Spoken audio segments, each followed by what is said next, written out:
Ngikubingelele mbukelo umsakazo wakho Eswatini TV. Igama lami ngithemba Simbuyisa.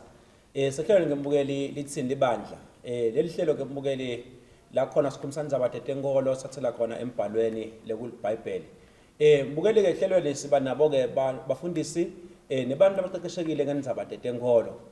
Sibuke nje ukuthi ngabe sikhuluma ngani. Umuntu mbukeli akathathe lethuba abonge kini emakhaya kusisekela kubukela lihlelo lelikhulula kangaka. Siyabonga kakhulu mbukeli. Siyakholwa futhi ukuthi niyasitakala futhi sitaqhubeka nisitakale babukele. Mbukeli ke lamhla ke angihambi ngedwana njengenhlala yenda. Ngihamba nabantu abadala sikhulumisa indzaba yabakhokheli.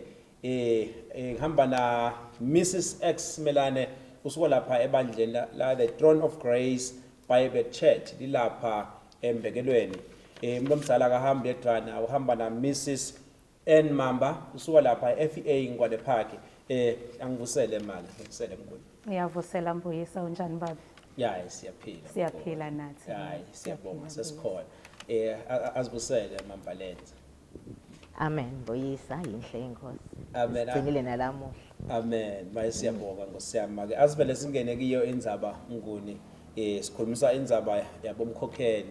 LeBhayibheli encwadzini ya Genesis 2 verse 18 uNkulunkulu ukhuluma amagama amakhulu lapha wathi akukuhle ukuthi indvodza ihlale yodwa utamendela umsiki lolungele yena senibasidi ke nini lamuhla mhlambe make nangibukele ekhaya uyafuna kuva ukuthi ngaphandle kokuthi nje wena make ungumkhonjo umkhokheli ungumfati kamfundisi kahle kahle vele yini umkhokheli la ngachazela nje nanga umbukele ekhaya. Ngiyabonga kakhulu baba Mbuyisa. Ngaphandle nje kwekuthi umkhokheli Mbuyisa ngumfati wemfundisi. Umkhokheli ngumeluleki ebandleni, umkhokheli ngumsiti ebandleni. Umkhokheli ngumuntu longiyena asita kumbe lo advisor ngakubeka ngesilungu ikhansela umsiti kuko konke nje lokwendekako enkonzweni. Umkhokheli ngumuntu lokhona ngokusita noma eluleke la kufuneka ukuthi eluleke khona. Ngiyabonga mama. Ngingasho njalo. Inkosi yami Mamba makwami mhlambe nawe ungangeda ukuthi ngaphandle kokuthi nje ungumfati wemfundisi ungumkhokheli ngabe vele uyini wena ungibani? Amen. Yes mama.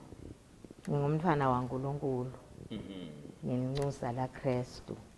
Nami ngoba Kristu unxusa ngami. Lokumcaka kakhulu nje ngiloko lokuthi nami ngingumntwana waNkulunkulu. Sekuyangeda ke lokuthi labandleni sekhona lengiko. Kodwa ngimntwana waNkulunkulu. Ngiyakuva make uthi ungumntwana kaNkulunkulu. Lokusho ukuthi ungumkhokheli nje uyakholwa.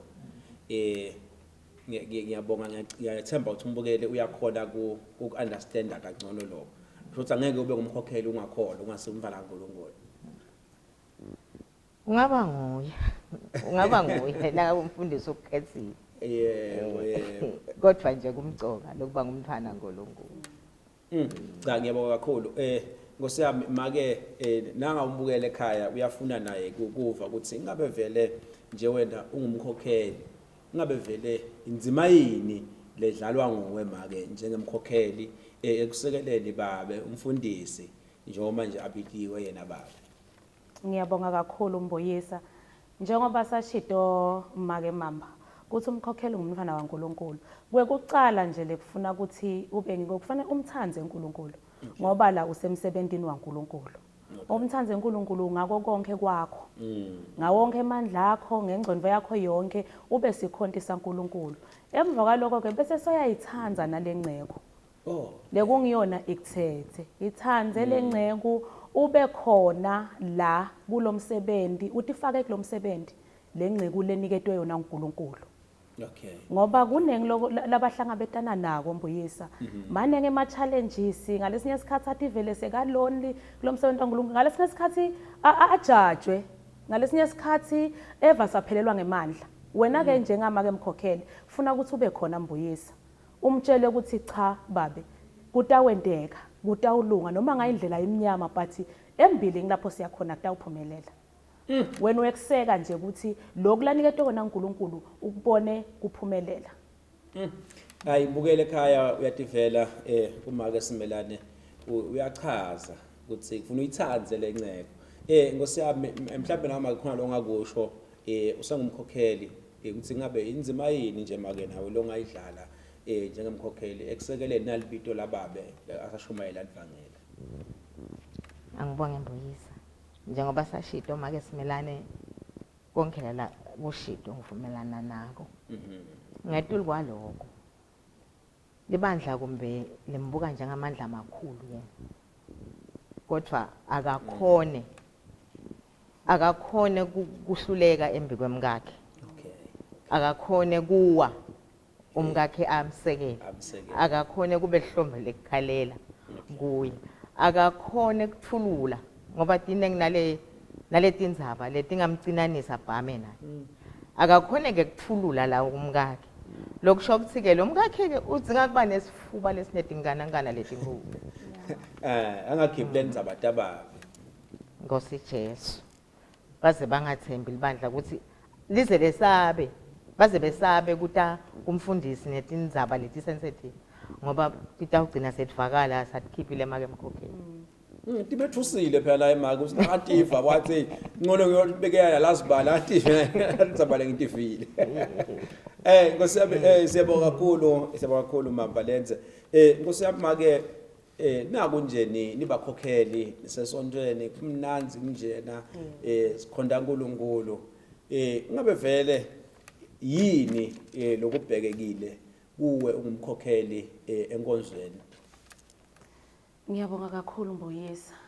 Umkhokheli kubhekeke uthadla lelichaza lelikhulu kakhulu enkonzweni. Kwekucala umkhokheli ufuna akhombise lithando kulabazalwane bonke lalaba lasontweni. Ngeke ubathanza futhi ngekulingana. Akakabhekeki umkhokheli ebandleni Mbuyisa ukuthi abe nemngani kube wonke lo mthulo la ebandleni uyathi nje ukuthi umngani wami ake simelane ngusibani nasanasibani ngeke kusamthinza ngoba labantu kufuna ukuthi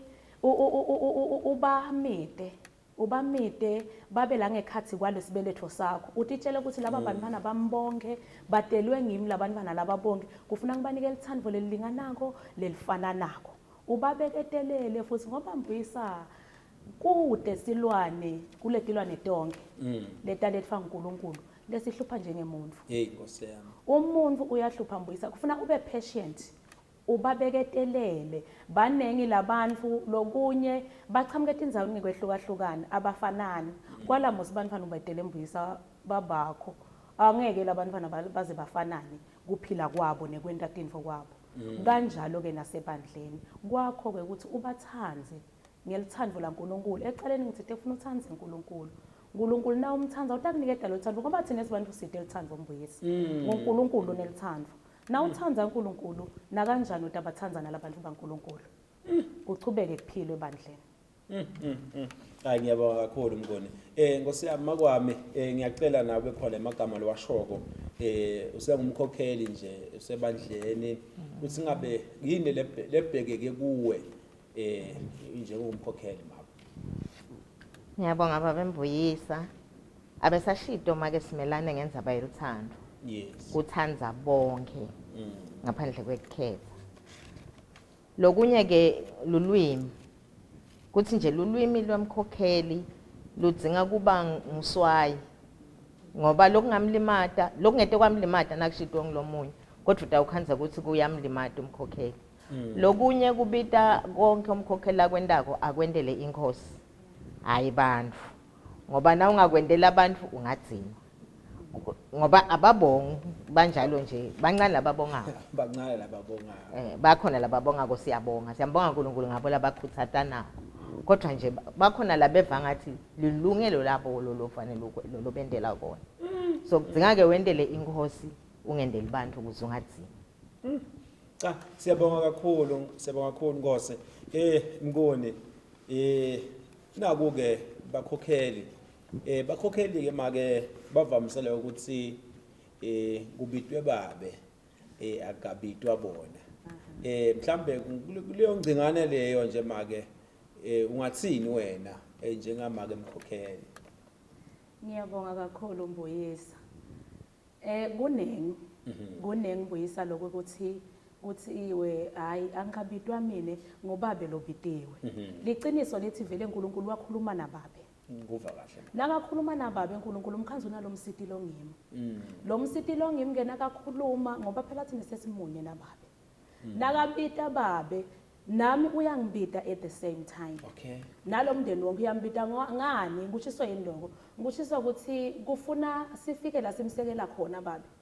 Ngoba nasithi kubite wena babe kusho ukuthi ngesimsekele nathi babe. Ndawubaleka. Sitawubaleka ngoba nguye lobitiwe. Nakabitwa babe nani mndeni nawe mkambabe vele sowubitelwe kwekuthi uchube lenkonzo uNkulunkulu abitele yona babe. Buthi base Roma 6 nawufunza lembo verse 12 uthi ngakho ke ngoba Kristu sibitiwe sonke sinetipho la siphetona ngemusa. Letipho leto asitisebentise ebandleni. Kuze ukuthi sakhane noma ungabitwa ngaleli bito lababe nawe ubitiwe. Lokho lobitelwe kona nangabe ngumluleki yenda bululeki kwakho. Nangabe wena ubitelwe prophetha qhubeka wente prophet. Ngoba ubitiwe nguloko nje lekufuna sikuconze ukuthi sonke sikhonela ukuthi kube khona lesikwendako ebandleni si understand ukuthi we are there to serve. Hayi maye ngiyabonga kakhulu Mnguni.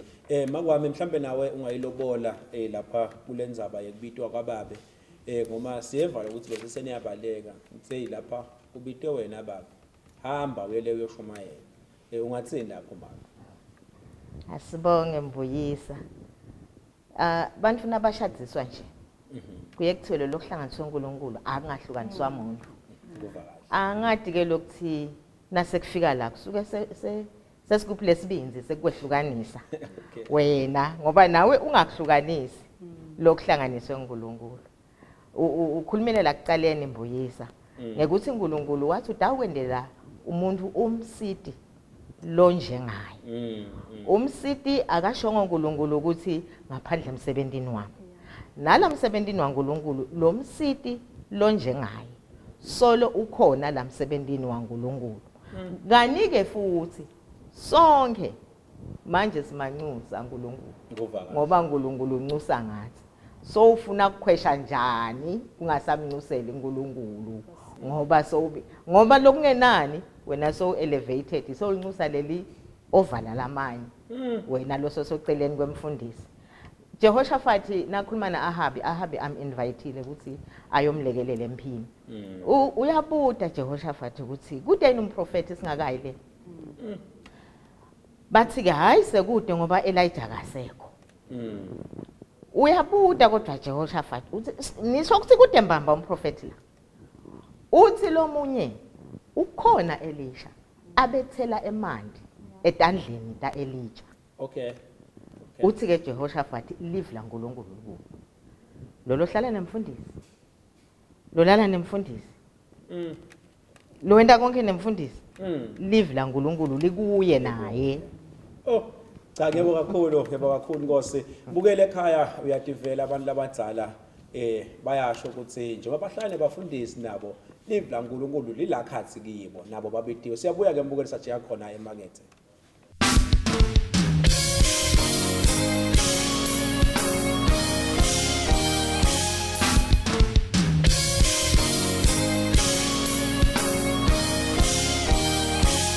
Angomukele mbukeli sinavule umsakazo wakho Eswatini TV. Sehlelo ngemukeli Litsini Libandla. Lamhla ke sibuka nje indzaba yabomake mfundisi noma abakhokheli. Siyayibuka nje mbukeli siyayihlatiya nabantu labadzala lapha ukuthi ingabe vele ihamba kanjani umkhokheli ungubani yini futhi umsebenzi wakhe ebandleni. Sibhalele ke mbukeli inombolo ekhona mabona kutse siyafuna nawe kuva umuvo wakho sikulo ehlelweni.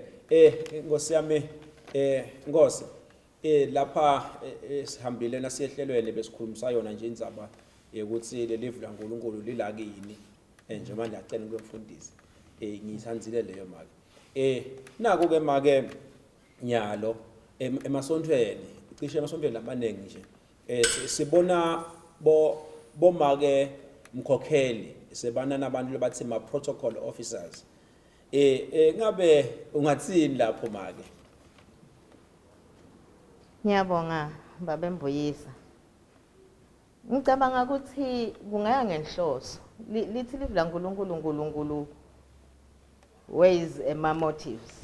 Nguva kahle Kungaya ngenhloso yalo protocol officer. Okay. Ngizama kucabanga nje ukuthi emasonto lamanye makhulu and kanzi labafundisi nabakhokheli sebahlaliswa lembili nyalo. Akusafani nakucala bahlala lemuva bovela ungene nje uthi ntshobe. Ukhanzeke ukuthi lo make lo kumbe ngilolu hlobo nje uthi nakahambe embi kwebantu uva ngathi yakudumkela. Umuntu lo kanjalo angatigila nekutigila awe. Manje ukhanze ukuthi kumbe lo protocol officer umdzingela nje kummisa sibinzi. Nasahamba aya lapha phambili. So ke kungaya ngenhloso ukuthi inhloso yakhe yini. Kodwa ke nangabe lo protocol officer wekukhweshisa labantu la ngimake emkhokheli. Bayigcina sayibala lapho. Lapho ke hayi ngicabanga ukuthi akulunge lokho.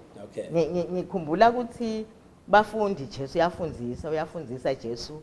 LiBhayibheli ke lithi kwase kufika labanye abantu balethe bantwana ema protocol officers ke athi hayi ningamdisturb umuntu omdala. Uthi Jesu bavumelene betekini ngoba umbuso welizulu walabanjalo. Ngalamanye amagama lokuthi protocol officer abe wekukhweshisa abantu ngani phela ubitelwe kubo labantu. Nangabe inhloso ngilokho hayi akusikahle. Kodwa nangabe inhloso ngilenye ke ngaphandle kwayo ngikusho yesupport nje ngoba kumbe lo MKHOKHELI udzinga isupport in some area. Ngicabanga ukuthi angiboni inkinga. Ayimlungelanga Jesu vele iprotocol. Bake bafika bamkhanza khuluma nemfati waseSamaria bathi hayi Jesu bunto okudla. Uyabona lo mfati ungazi ukuthi uyabambelela. Wathi Jesu nginekudla. Lengudla ko leningakwadi. So gist of the matter nje sithi kudependa ukuthi lo protocol officer wani yini inhloso yakhe. Ngiyabonga kakhulu Nkosi. Mnguni nawe mhlambe ungayiphawula make na protocol officer sesihamba sakhona ukufika kuwe kuma MKHOKHELI. Ngiyabonga kakhulu Mboyisa. Ngicela kuvumelana naye Mvoleni. Lokuthi kuya ngale motive behind. Nguva kahle. Ukuthi mbambambamba loku protocol sikwendela ini. Ngoba kufuna sicaphele lokuthi singagcini lapho sesithatha khona indzawo yaNkulunkulu. One make MKHOKHELI naye sikhonti njengaletinye tikhonti la sonveni. Utele to serve. Nase angasakhona lokwenta lenkonzo yakhe naye labitelwe yona uNkulunkulu. Yakuthi akhona ekuseva siyakungena lapho endzaweni yaNkulunkulu. Ngikhumbula invota eBhayibhelini Mboyisa Herod lebeka address abantu bamuva labantu. Bathi nabamuva labantu bahamba labantu bathi hayi lo muntu ngathi seNkulunkulu lo. Bathi sebashito njalo uNkulunkulu wagijima uyobuka lenhlitweni yaHerod. Kuthi lokho labantu basho kanjena uthini ukwemukela kanjani yena ngoba kufuna sicaphele ukuthi yebo ngiya protocol ngikwemukela kanjani angimcoshini uNkulunkulu uthi uyajabula yini uNkulunkulu ngale ndlela lesekwenteka ngayo lithi livula uNkulunkulu wasinake efika uNkulunkulu wakhanza asathi ikhukhumepile lengekhatha samkhulu aseva lo silabantu bathini wamhlaba ngetibungu. So konke lesikwendako asicaphele nje ukuthi uNkulunkulu indzawo yakhe selo isiyamniketa. Cha siyabonga kakhulu make siyabonga kakhulu Mnguni. Nkosi yami lapha makwami Mambalenze. Naba ke bafundisi make. Siyababona babe bafundisi bangena etinkingeni benda emaskandals lamanye la sabekako ebandleni. Ngabe vele nzima yini ke lebese sayidlalwa ngimake MKHOKHELI nangabe babe asawele kunasi silingo nasi. Siyabonga Mbuyisa. Solokumile lokuhlanganiswe uNkulunkulu akungahlukaniswa umuntu. Lokusho ukuthi neskandali singakuhlukanisi lokuhlanganiswe uNkulunkulu. LiBhayibheli lithi lithandvo lumbonya tono letinkulu. Utawuchubeka make MKHOKHELI amthandze angasathandzeki kulabanye abantu kodwa yena amthanda. Utawuchubeka amthandazele nangetinyembeti embi kwaNkulunkulu lombitile lonemandla ekumtshintsha. Iqiniso lithi nawe make mkhokheli noma ungafisa kangakanani kumshintsha ngeke ukhona kushintsha lo munye umuntu kodwa wena bona ukuthi uphila kanjani incwadi ya Petro ithi emadvodza nalawa langakholwa livi kodwa ayazuzeka ngenkambo yebafati babo lese kwesabene uNkulunkulu kusho ukuthi nakulesimo lesi make mkhokheli tawuchubeka esabe uNkulunkulu wakhe athandazele umngani wakhe bese ke lithi iBhayibheli kodwa qaphela ukuthi ungangeni naye kulomgodi wayile usazama kumphakamisa qaphela ukuthi ungangeni naye kulomgodi lokumcoka mthandazele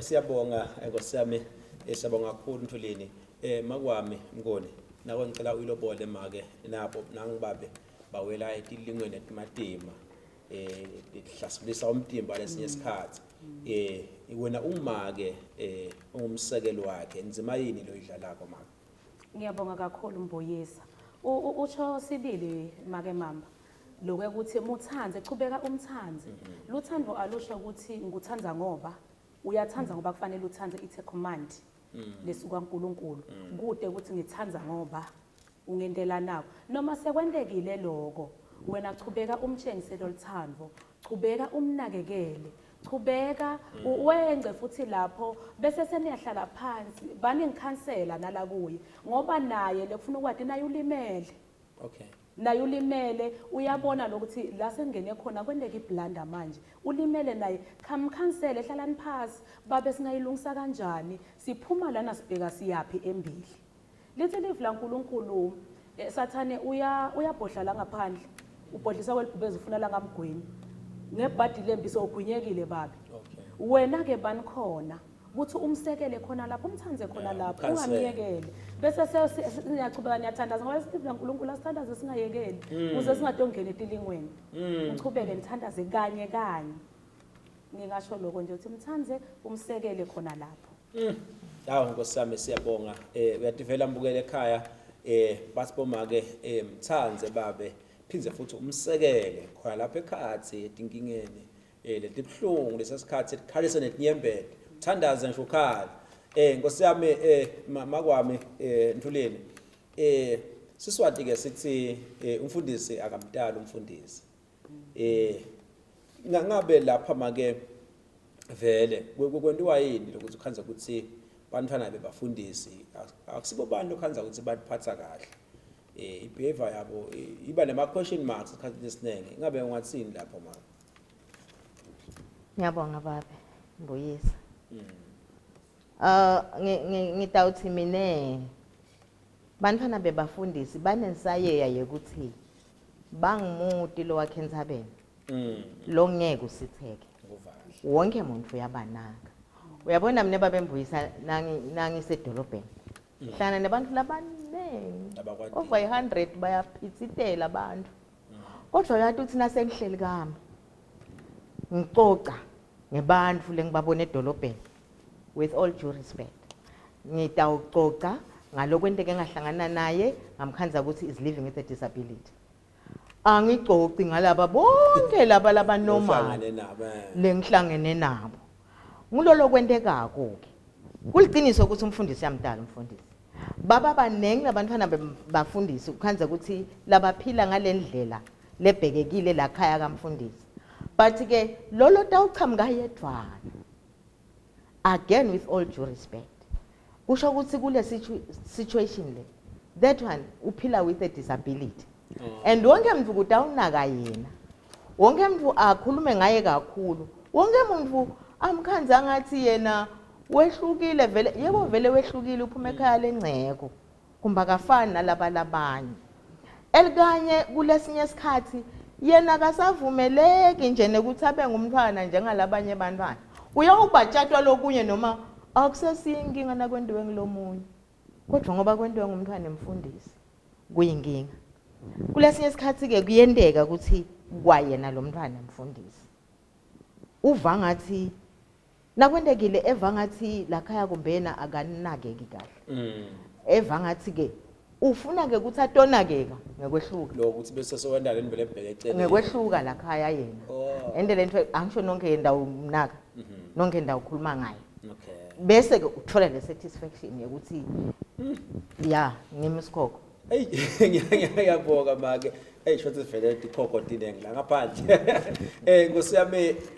ingosi yami ngoni mhlambe nawe ngaba khona amagama lobola kokulenza lesikhuluma ngayo ukuthi umfundisi ngabe vele uyamtala umfundisi nangamtali hamba njani la ngiyabonga kakhulu Mbuyisa lengingakusho Mbuyisa kungaba ngilokwe ukuthi as much as vele ukhanza ukuthi bantu babe bafundisi labanye ngalesinye isikhathi bese abasayiphile impilo ngingaba nesicelo ngicela kwenta sicelo sekuthi sibafundisi sibomake mkhokheli asibe naso isikhathi nalabantwana ngoba sibitiwe nje sibitiwe uNkulunkulu bathi sisenawo umndeni lokuye kwendeke uye khanza ukuthi bese sesigijima kakhulu neministry ekhaya sesibasincane lesikhathi sekuthi ube nalabantwana bahlana bobani ekhaya nabo sisi lo mntwana sofundziswa ngisisi lekhaya so le behavior la exhibitako lo mntwana uyifunze kusisi vele seside etikhathi okukanye ke bafundiswa ama TV la bahlala bawabukela sibuya sidiniwe